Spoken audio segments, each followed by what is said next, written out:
seemed that he burst on the scene just as COVID emerged in March of 2020.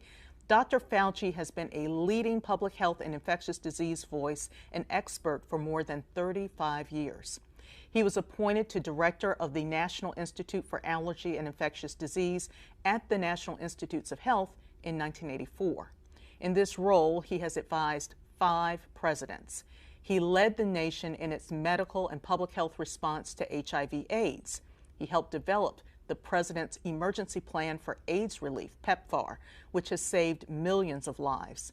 He also played a critical role in the response to the anthrax attacks, several Ebola outbreaks, the emergence of bird flu, developing a universal flu vaccine, just to name a few. So it is absolutely no wonder that presidents have turned to Dr. Fauci for his advice and guidance. It is my pleasure then to welcome Dr. Fauci back to the National Press Club. The floor is yours. Thank you very much. It's really a pleasure to be with you again, and I'm happy to make this presentation about the challenge that we're facing. And as you can see from this first slide, I've indicated it that it's the lessons learned and remaining challenges. So I understand I have to ask you to go to the next slide. So we're going to go through quickly. These are the 6 elements that I'm going to be talking about. Next slide. The first is epidemiology. Next slide. And as you know, we went, as was just mentioned, from virtually no cases at all in January of 2020 to now. This has emerged as the most important and impactful pandemic of respiratory disease in well over 100 years, with about 275 million cases and over 5 million deaths globally. Next slide.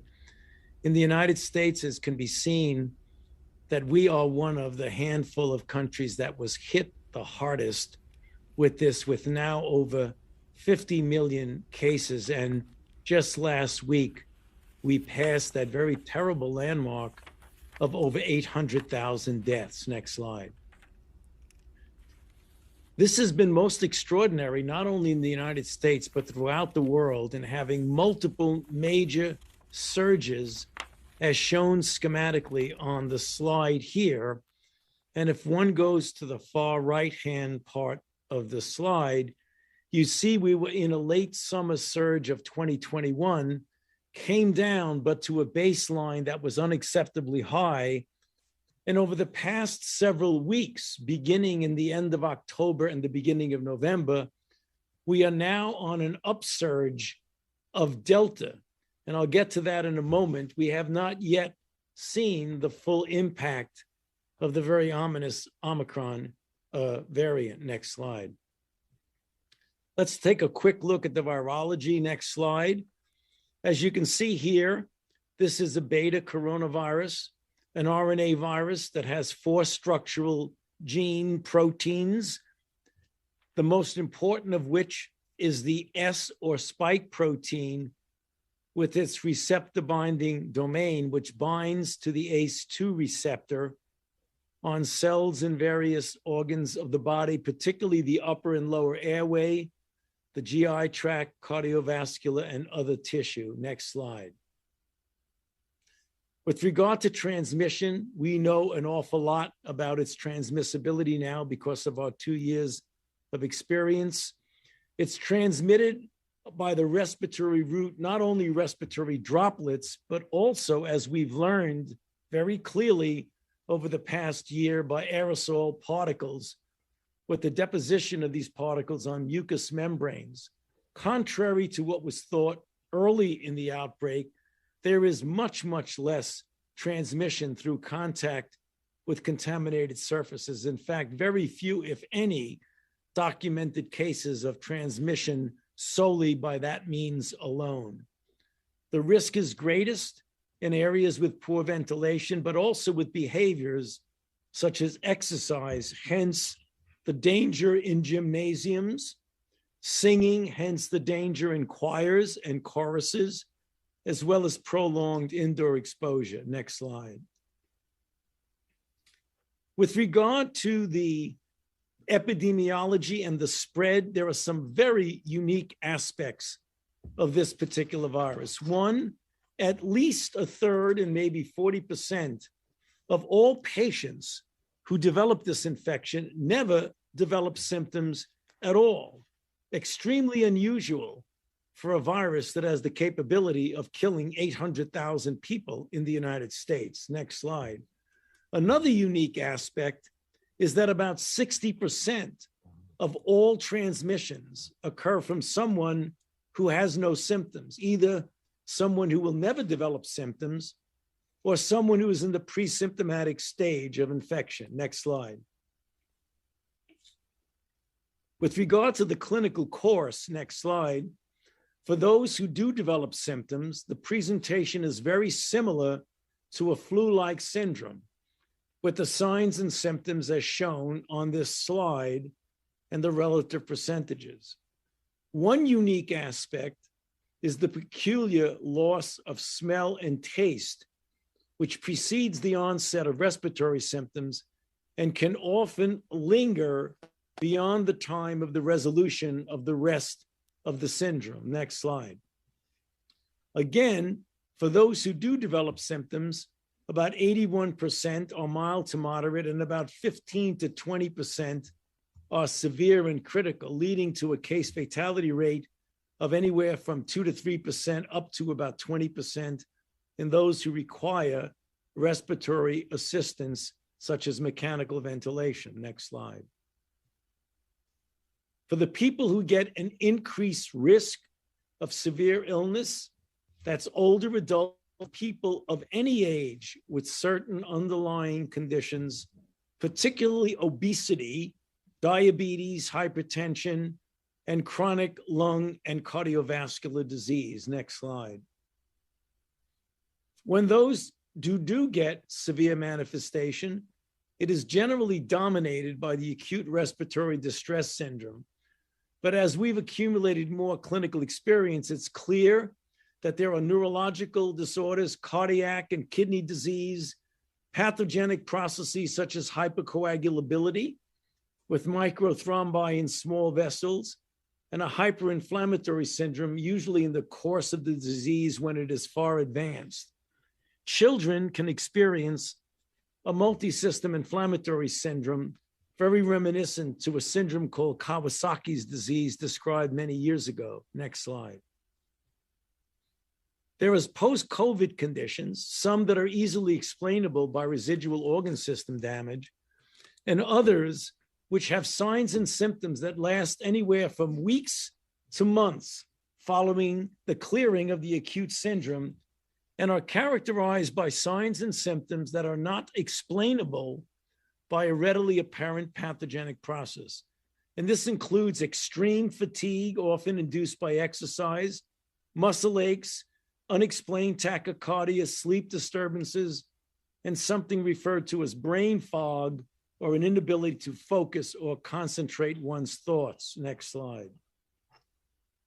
These are some of the commonly reported signs and symptoms of post-COVID conditions. Again, these are all unexplainable by identifiable laboratory abnormality or identifiable pathogenic process. Next slide. Now we'll just spend a moment or two on therapeutics. Next slide. They divide it into two components.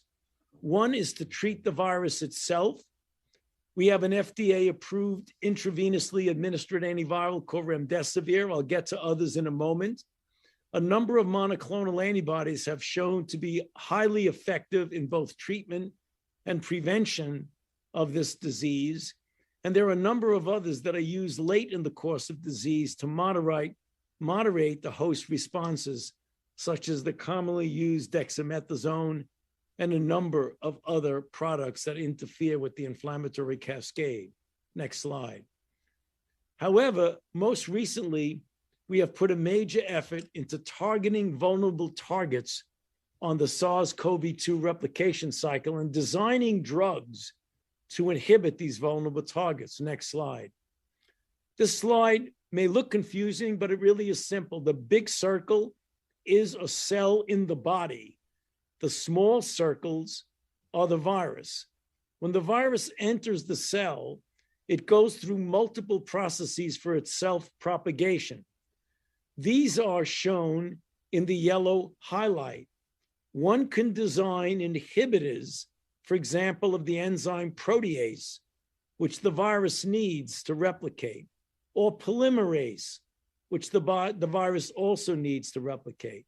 Next slide. Using this process, a number of drugs, the most important of which have been identified to directly block the virus. One in particular is Paxlovid, which is a protease inhibitor developed by Pfizer, which in a clinical study of a placebo-controlled trial showed a remarkable almost 90% reduction in hospitalization or death compared to placebo. Next slide. Now let's turn to vaccines. If there is one success story associated with this outbreak, it's the development of safe and highly effective vaccines in an unprecedented short period of time. Next slide. In fact, this has prompted Science magazine to deem the development of COVID-19 vaccines as the science breakthrough of the year among all scientific accomplishments in that year. Next slide. So now we have a number of highly successful vaccines, 3 separate platforms. You're all familiar with the mRNA, but there's also vector platforms and recombinant proteins. There have been a number of companies involved with the development of vaccines in the United States. One is already fully approved, the BioNTech mRNA. The Moderna mRNA is up to get an emergency use authorization and has it, now waiting for a full BLA. J&J has an emergency use authorization, and others are in line with applications for EUA, which stands for emergency use authorization. Next slide. This success has been complicated, not obviated at all, but complicated by the appearance of different variants. Next slide. The variant that is now dominating the picture, but will soon be overtaken, as I'll mention in a moment, is the Delta variant. Next slide. Which up until recently had more than 95% of the isolates that were sequenced in the United States were Delta. Next slide. Over 175 countries have dominant variant of Delta. But as we know, this has changed. Delta was very important, next slide, because it is very transmissible, 2 times more transmissible than the previous Alpha variant, with very high viral loads isolated from the upper airway, which explains its increased transmissibility. Next slide. But most recently, the world has been shocked by the appearance of a variant that is even more transmissible than the very troublesome Delta variant. First isolated in Southern Africa, it is now dominating in Africa, has taken over in England, and right now, as I speak to you, in the United States, more and more of the isolates that are being identified and sequenced are of Omicron. Next slide. The reason why it is so formidable, these 2 rather complicated looking structures are the spike protein of the virus. On the left is the Delta variant, and on the right is the Omicron. The little lines that are coming out with letters like D614G and T547K, those are amino acid substitutes that are resulting from mutations. Note the extraordinarily larger number of mutations on Omicron, which has made it very difficult in transmissibility, in evasion of immune response, as well as the possibility of pathogenesis. Next slide. So if you look at all of these 3 questions, we know that it is highly transmissible. And I'm going to show you some data on each of these. Next slide. This is the rolling 7-day average of cases in South Africa beginning in the very end of November, when South Africa was relatively quiescent in the number of cases. And then seemingly out of nowhere, there was almost a vertical spike. We know now that that's all Omicron. Next slide. This is a heat map, which looks blurry, but it really tells us something very important. Go left. The peach color represents Delta. And going from left to right are the months: April, May, June, July, August, September, October. In the middle of the summer, Delta went down, and you had a number of other variants represented by these different colors. And then all of a sudden, the blue color on the far right spiked up and completely blew everything else off the scene. So now it's all Omicron in South Africa. Next slide. The same is true in Denmark. I just got off the phone this morning with my colleagues in the United Kingdom. They're seeing the same thing, increasing dominance by Omicron. Next slide. Now, we've done neutralization studies as well as looking at the clinical impact of what happens when you boost an individual over their 2 doses of, for example, an mRNA. Next slide. Focus only on the purple bar that says Omicron. 21 days after the second dose of an mRNA, the protection, which is on the vertical axis, which stands for pseudovirus neutralizing titer, which is a long way of saying the ability of your antibodies to neutralize the virus. It's markedly diminished with Omicron. But when you go to the right, which is 1 month after the 3rd booster shot, notice how the purple bar reconstitutes right back up with the other variants, indicating the necessity for boosting to get optimum protection. Next slide.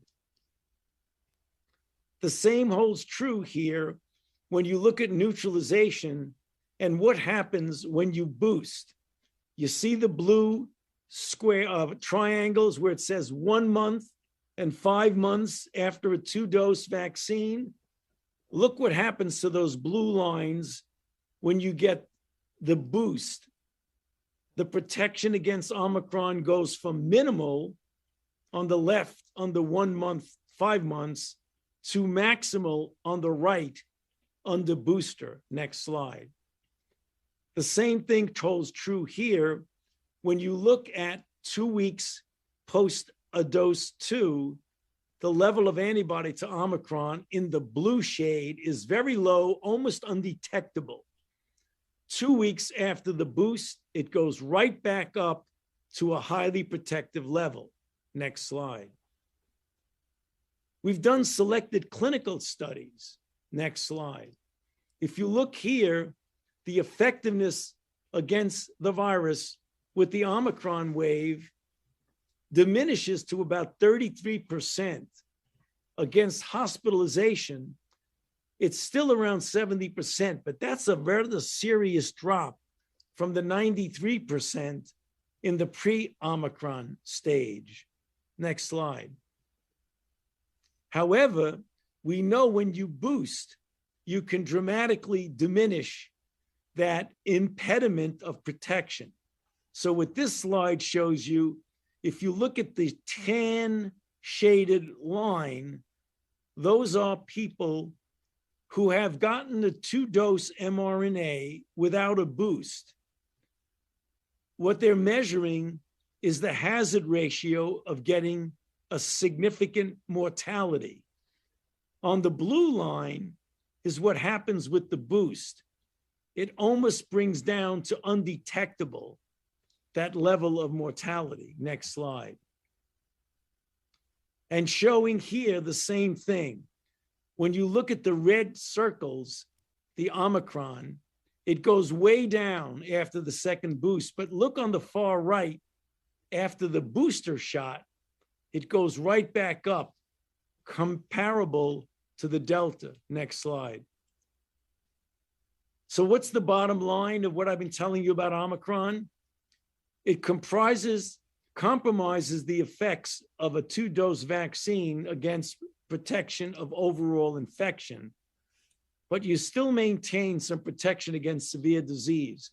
And everything I've showed you about in vitro and clinical studies indicate that boosters are critical in reconstituting protection.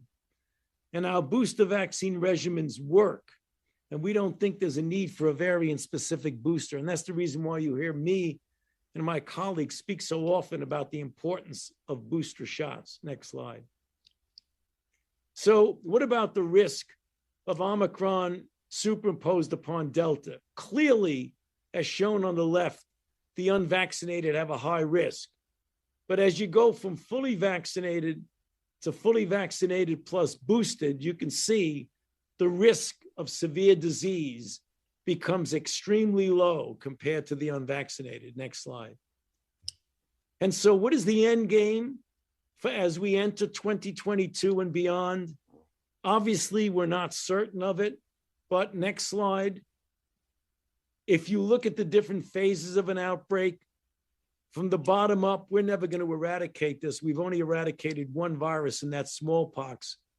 Elimination may be too aspirational because we've only done that with infections in which we've had a massive vaccination campaign, like polio and measles, where even though we haven't eradicated it from the planet, we still have now no cases, with few exceptions, in the United States. So next slide, what are we focusing on?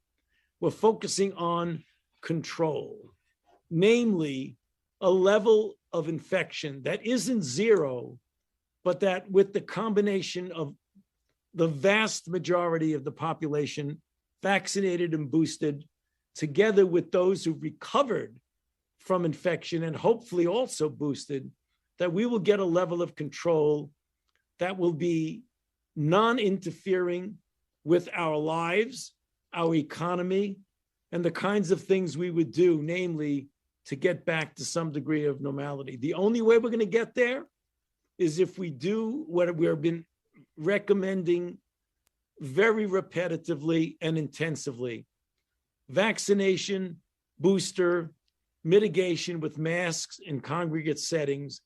And over time, we feel confident that we will get this under control. Next slide. So I'll stop there and be happy to answer any questions. Thank you. Thank you, Dr. Fauci. Wow, every time I hear you talk, I feel like I'm being taken back to my college days, my biology class in college, or my advanced biology class when I was in high school. This is just an amazing time that we're in. You joined us back in April, and frankly, I got to tell you, right now it seems like we're having a very unpleasant case of deja vu. What is it? And I know you addressed this in your presentation, but what are we doing wrong? I don't think we're doing anything wrong in the sense of big mistakes. We're dealing with an incredibly formidable virus. But if I were to pick out one thing that we as a nation are not doing optimally, it's the extraordinary situation where you have a highly effective vaccine that is very safe, and you have 50 million people in the country who refuse to get vaccinated, many of which are motivated purely by differences in political ideology, which is really unacceptable when you're in the middle of a deadly outbreak. If there ever was a time when you wanted the nation to focus on fighting the common enemy, and the common enemy is the virus, not ourselves, it is really extraordinary that we are having interference with public health principles for reasons that have nothing to do with public health. Politico asked John Barry, and you know he's the author of The Great Influenza, how the Biden administration can practice the basic tenets of public health communication, that's, you know, planning for the worst and always telling the truth, without sowing more division and distrust in the government and in science. What do you think the answer to that question is? Well, there is no good answer to that question. The Biden administration has been driven purely by scientific and public health principles, and for reasons that are very complicated sociologically and politically. Those core public health principles are being interpreted as an encroachment upon people's freedom. And it has nothing to do with freedom. It has to do with protecting yourself and your family from a potentially deadly disease that has killed already over 800,000 Americans, but also relinquishing your societal responsibility to be part of the solution instead of part of the problem. And when someone says, well, I'm taking my own chances, it is my body, I'll worry about it, nobody should tell me that I need to get vaccinated or that I should wear a mask in an indoor setting. Well, that might be fine for you because you have confidence that you're not going to get seriously ill, which quite frankly, hospitals are full of people who made that mistake. And so are graveyards full of people that have made that mistake. But beyond that, you just don't realize that you don't live in a vacuum. You live in a society. And if you get infected, you could transmit that to someone else who might be vulnerable, who might be an elderly person, might be someone with an underlying condition, that actually you're playing a role in transmitting that infection to them, even though you yourself are not particularly bothered by that infection. That's the reason to prevent yourself from getting infected. I got to tell you, I thought it was very interesting when you said that 60% of all transmissions come from those who don't have symptoms. So that means that folks could actually be carrying the virus around and not realize it, right? Well, not only right, that's absolutely what is going on. And that's why you see case report after case report of people gathering. Nobody feels sick. Everybody's having a good time.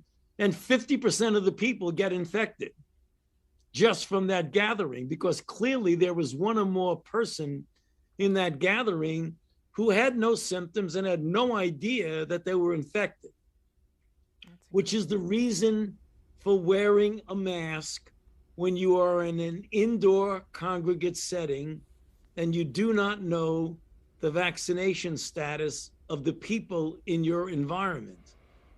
That's incredible. So, holiday season, everybody's traveling to see grandma and parents for the holidays. Is it safe to gather and travel for the holidays? And are there precautions or specific steps that we should be taking before we get together for the holiday? Yeah. Vaccination and booster is the biggest thing you can do. And when you do travel, make sure that when you are in congregate settings, like a crowded airport, that you keep your mask on at all times. When you get on the plane, it will be required that you wear a mask. But people sometimes make the mistake of taking their mask off when they're in a congregate crowded section. The other thing one can do is you can go the extra mile and get tested before you have a family gathering or a group. Get tested the day before or the day of getting together. But vaccinated and boosted people, when the family members are vaccinated, should feel very comfortable in getting together and enjoying a holiday meal or a holiday get-together. I think many people want to go the extra mile, at least I know I do, but there's a shortage of rapid tests, long lines at testing sites. I have to ask you, were we not prepared for this kind of a surge in terms of thinking about, I mean, we've talked a lot about being vaccinated, we've talked a lot about boosters, but in terms of testing, like at-home testing, rapid testing, there seem to be severe limits on places to find a rapid test. I mean, you can't just walk into CVS now and see them on the shelf. They're kind of hard to come by. Well, that's correct. But if you look at what things were like a year ago, it's infinitely better now than it was, but it's still not where we want it to be. You have to admit that. Right. The government has now put out 10,000 centers that are giving away free tests, have invested $3 billion to make 200 million to 500 million tests available per month. That's gone a long way, but you're absolutely correct. It's spotty. In some places, you can easily get a test, but in other places, you can't. And I know that. I've tried myself. Yeah. Well, so why? Okay. So in my mind, I'm thinking if there are, how many testing sites did you just say? 10,000. 10,000. So is there a Google map that posts where those 10,000 testing sites are? Is there a .gov site that, you know, where people can go to find out where their nearest testing site is? You know, I know you can go online to CVS and Walgreens and they will tell you whether they have tests in stock and when you can get them. Okay. That's easy to do. Do you think that the White House might invoke the Defense Production Act to produce more tests? Or have you suggested that to the president? No, because they've already essentially put billions of dollars to do just that. And when companies are going at full speed, the Defense Production Act can't make them go at more full speed than they're already going. The Defense Production Act, it tells you, you know, drop everything else and do this. Right. But they're already dropping everything else and doing this. You know, as I was preparing for this interview, folks were asking me to ask you lots and lots of different questions. And I had lots of parents send in questions about being concerned about vaccinating their kids and kids that are aged 2 through 5 years old. The most recent situation with the low dose Pfizer vaccine didn't come back with the best of results. How close are we to finding an effective vaccine for that 2 to 5 year old age group? Well, we know we have an effective vaccine. I can guarantee you it's going to be effective. The critical issue that's delaying things is that when you went from the adult to the adolescent to the child, the dose was diminished. So if you take Pfizer, it was 30 micrograms for the adults. Then when it went down to 12, it was, 5 to 11, it was 1/3 of that, which was 1/3 of that, which was 10. And then it went down to 3 for the very young group, which was 6 months to 24 months. It looked good in that group, but that lower dose of 3 micrograms did not bring the level of antibody in the group from 2 years old to 4+ to the level where you wanted it to be. So the company decided that they believe that this is really a 3-dose vaccine. And there's no doubt that if you do give 3 doses, you're going to get an effective and safe vaccine, but they haven't proven it yet. So that's the delay.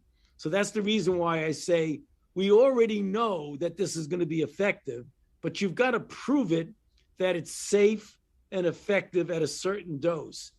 Unfortunately, that is not going to be taking place until the end of the first quarter of 2022. So instead of getting vaccines for children from 6 months to 4 years plus, in the beginning of 2022, it likely will not be for a few months into 2022. Wow. The other thing I found interesting is that I did not realize, and I don't think a lot of adults realize, that you get your child vaccinated for 15 vaccine preventable diseases when they're just an infant or like into their toddler years. Do you think that, and I'm kind of going off topic on this because of so many of these kinds of questions I receive from parents. Do you think that parents actually realize the number of vaccines that their babies and children are already receiving? And if maybe we like reiterated that, it would make them more open to having their kids vaccinated now? Well, we do that all the time. I remind parents all the time that we vaccinate children with a large number of vaccines to prevent diseases that kill fewer children than COVID does. So it almost doesn't make any sense. You're reluctant to have your child be vaccinated against SARS-CoV-2 to prevent COVID, but yet you get vaccinated against any of a number of diseases that actually have a lower mortality than COVID. You know, you mentioned, and I'm going to address this to some folks who I'm related to who are saying that they don't want to be boosted, that they don't need to be boosted. But I thought it was very interesting that you mentioned that one of the main ways that it's spread is through exercising and singing. Can you address some? Time out. Okay. I'm an exerciser. Don't say exercise. Okay.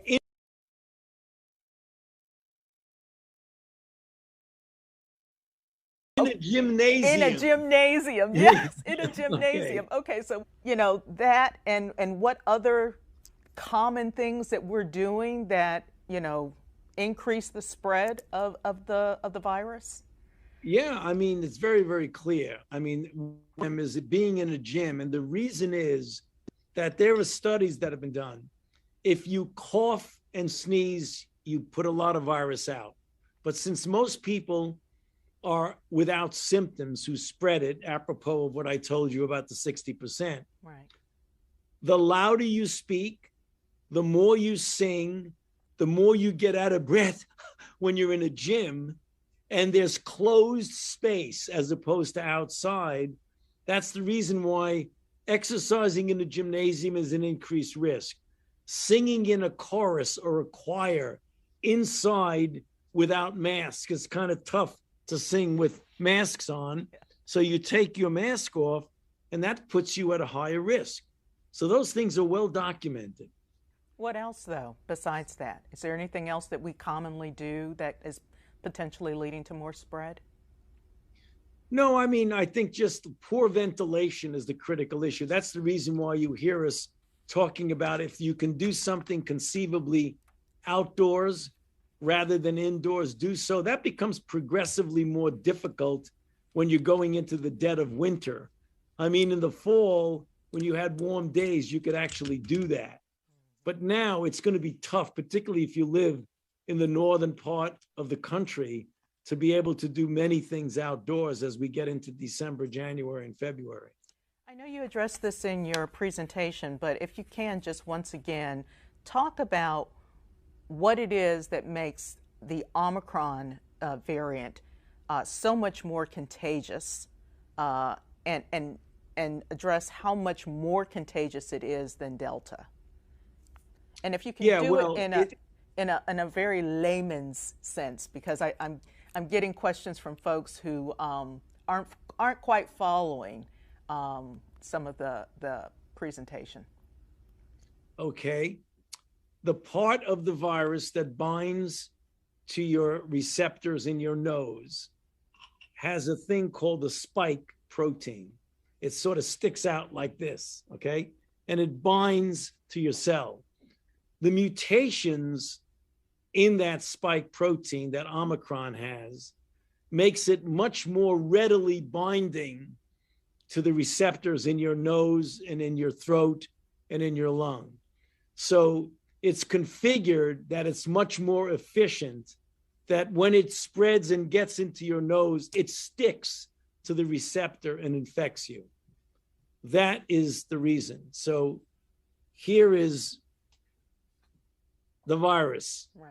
This little squiggly here is the spike protein. If I blow this up a lot, it looks like this. And this is the part that binds to the receptor in your nasopharynx. When the mutations make this much easier to bind, then you get a much more transmissible virus. It's as simple as that. Gotcha. So there are things on the market, where people use to clean out their nasal passages and things like that. Do any of those things help? No. Okay. Why don't they help? Gargling doesn't help either. Okay. Point taken. Yes, it doesn't. So let's talk about travel restrictions. Is it time to reinstitute travel restrictions again? We heard this morning that Israel put the United States back on its no travel list. There have been suggestions that we close the borders with Canada and Mexico again. What are your thoughts on that? No, I think when you get to the point when there's enough of a virus in your own country, it doesn't really make any sense of trying to keep it out, because this is spreading so rapidly right now that input from countries that might even have less infection than we have, it doesn't give you any added value.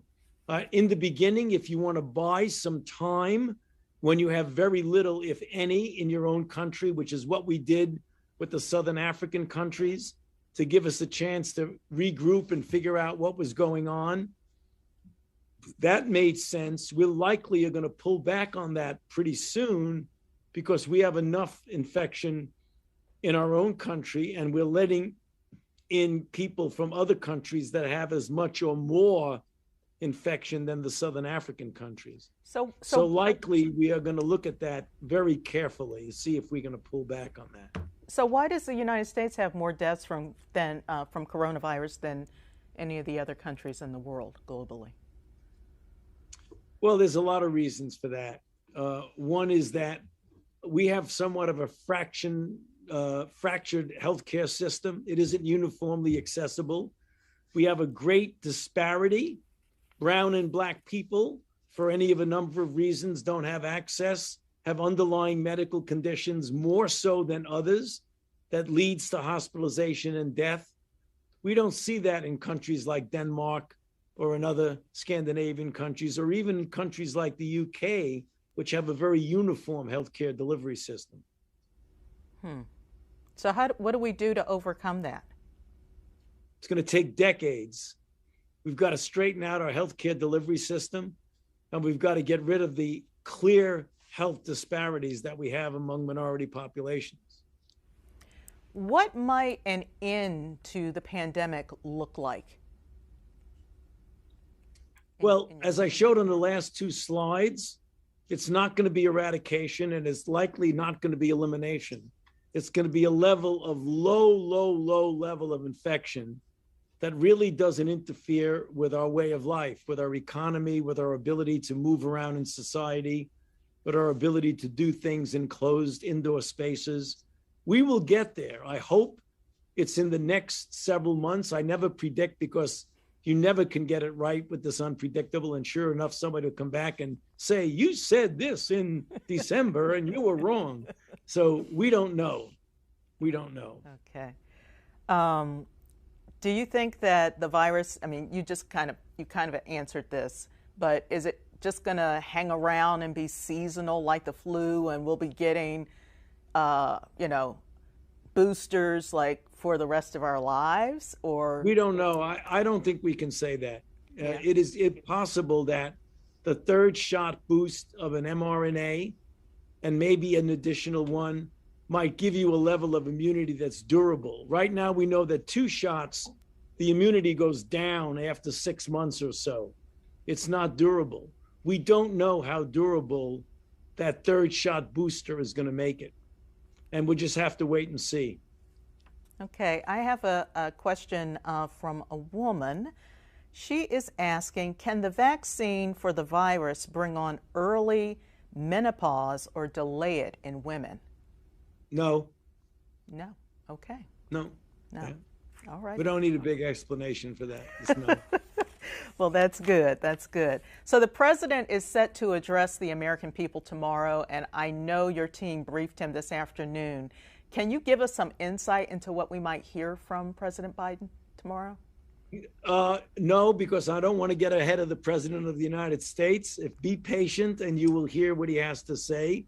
I'm sure it's going to be emphasizing some of the things that he put in his winter plan, which was emphasizing boosters, family vaccination, parents and children, testing, surge capacity, particularly 60 surging units, paying attention to contributing more to getting the rest of the world vaccinated, tightening up some of the travel issues.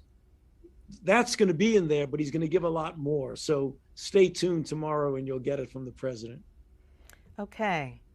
I know you answered this in your presentation, but the question has come up again, so I'm going to ask it. When might we know if Omicron is more lethal than Delta? And can you go into, again, what some of the early symptoms are of Delta and early symptoms of Omicron, and how they're different, or if they, are pretty much the same? There's no difference. They're exactly the same. The same thing I showed you on multiple slides that I showed. You present when you do have symptoms. Many people are not without symptoms. You present with a flu-like syndrome. And then after a while, if you get to severe disease, it's mostly respiratory, but can be also other organ systems. It is unlikely it's going to be more lethal. There's some suggestive evidence from the southern African nations, particularly South Africa, that if anything, it might be a little less severe, but we don't want to hang our hat on that for the simple reason is that might be due to the fact that there are so many people in South Africa who've been previously infected with Delta and Beta that they have a degree of residual immunity that's not protecting them against infection, but is protecting them against severity of disease. So unlikely that it's going to be more severe. Possibly it might be less severe. What's your advice to those unable to have boosters because of severe reactions that they've had to, like, the Pfizer vaccine? I would try another vaccine. That's one of the good things about having multiple choices. So if you had a severe reaction to J&J, I would try an mRNA and vice versa. Given the recent recommendation against J&J as a booster, as well as studies of its antibody response to Omicron, should people who have had at least one J&J shot be considered for a fourth shot of an mRNA vaccine? No, I think if they get a J&J and then get boosted either with J&J or, as the CDC recommends, get boosted with an mRNA, they should get their level up that's comparable to the other who are boosted. And before I go to thanking some people who got you to do this today for us, I want to ask you about, right here in Washington, D.C., Mayor Bowser had initially lifted the indoor mandate, and now she's restored it. And do you think that, like, in places like D.C., larger cities, Chicago, that it would be prudent for them to institute, like, the things that they do in New York and Los Angeles, where you have to show your vaccination card to get into places? That's an individual choice. That's one of the things about our country. It isn't driven centrally, it's locally. New York made a choice. I think it was a prudent choice about making sure people are vaccinated before they go in. I think that's a good idea, but I think it's going to be left up to the local jurisdictions to make that decision. Okay. Well, before I ask the final question, I'd like to thank the organizers of today's event, headliners, co-team leaders Donna Linewan and Lori Russo, today's headliner event coordinator, Bill Pierce. I like to call him the Fauci whisperer because we can only manage to get Dr. Fauci when Bill's involved. Club membership director, Kate Helster, and club executive director, Bill McCarran. I'd also like to shout out the fantastic team behind me in our broadcast operations center. I could not do this without them. You should know that here at the National Press Club, we will continue bringing you quality news makers in 2022, including a discussion with the Prime Minister of one of my favorite places, Aruba, on January 10th, and a headliner panel of democracy advocates who will take a look at changing state election laws and what those changes mean for voters. We'll be having that discussion on January 13th. So please plan to join us for that. So I have multiple final questions for you, Dr. Fauci. Okay. I wanted to do a holiday rapid round with you, but I couldn't come up with all of the different fun things for the holidays, and I like to end on something light. So going back to the early days, whose impersonation of you did you prefer? Kate McKenna's or Brad Pitt's? Without a doubt, Brad Pitt. Okay. Though I think Kate's was much more funny, but Brad was terrific. Okay. So I like Brad Pitt's. That's cool. And how have you managed to keep going at full speed? I know you said that you exercise, and I watched the piece that CBS did with you, the interview, and you talked a lot about, your walks and all of that, but how do you keep going at such full speed? And are you getting enough sleep? Well, answer the first question. You just focus on what your job and your mission is. And that really gives you a lot of energy, particularly when you're dealing with such a serious situation as is now. I will take it easy and rest when this is all over, but I don't have time for that now. And I'm not getting enough sleep. Okay, so what are you doing for Christmas, and do you have a Christmas wish? Well, I'm going to be a very happy Christmas because my children, my 3 adult daughters, who I was not able to spend Christmas with last year for the first time since their birth because of how bad things were last year. Wow. We didn't have a vaccine, and they did not want to travel from the different cities that they live in various parts of the country to come here because they did not want to endanger me. But now that I'm vaccinated and boosted, and my wife is vaccinated and boosted, and all the kids are vaccinated and boosted and tested, okay, we feel very comfortable about having a nice, quiet Christmas Eve, Christmas Day together. My Christmas wish, I think, is obvious that this thing ends very quickly and that we put aside all the political, ideological nonsense that gets in the way of our really doing a full, good public health job and get everybody who can be vaccinated and get this thing ended. That's my wish. Yeah, it's a wish for the entire globe, I think, at this stage. And I will end on one final holiday question. Eggnog, fruitcake, what do you like? What's your favorite holiday treat? What do you look forward to at the holidays that maybe your wife makes or someone in your family makes? People want to know. I already did it last night. I made my favorite Italian pasta dish called Timpano. Did you ever see The Big Night with Stanley Tucci? I have not. That movie? Yeah, you got to go see that. It's great. He made this incredible dish that I copied from him, and I make it every Christmas holiday. So what's in Timpano? You get ziti, mozzarella, ricotta, sausage. You get it, mix it all up, and you make it in sort of en cru. You put a dough around it, and it becomes out like a big drum. And instead of eating it like you eat pasta, you cut it into sections and eat it. It's fantastic. Ooh, that's... Yeah, I stole the recipe from Stanley Tucci. Well, all righty then. That sounds like a great recipe, and I think I'm going to steal it from you. I might not have it for the holidays, but it sounds like a great recipe. And I got to tell you, we really appreciate you joining us today. We know that you spend a lot of time doing interviews for folks, but you're also spending a lot of time in the lab. And we really, really appreciate you. I had folks actually describe you as an American hero. We are very grateful for your service and very grateful for your appearance here at the National Press Club. And I don't have a mug with me right now, but you know the drill. You will be receiving the coveted National Press Club mug in the mail. And I wish you all the very best for the holidays and the new year, Dr. Fauci. Thank you very much. Same to you. Enjoy the holiday. Good to see you. Good to see you. My pleasure. Merry Christmas. You too. Thanks.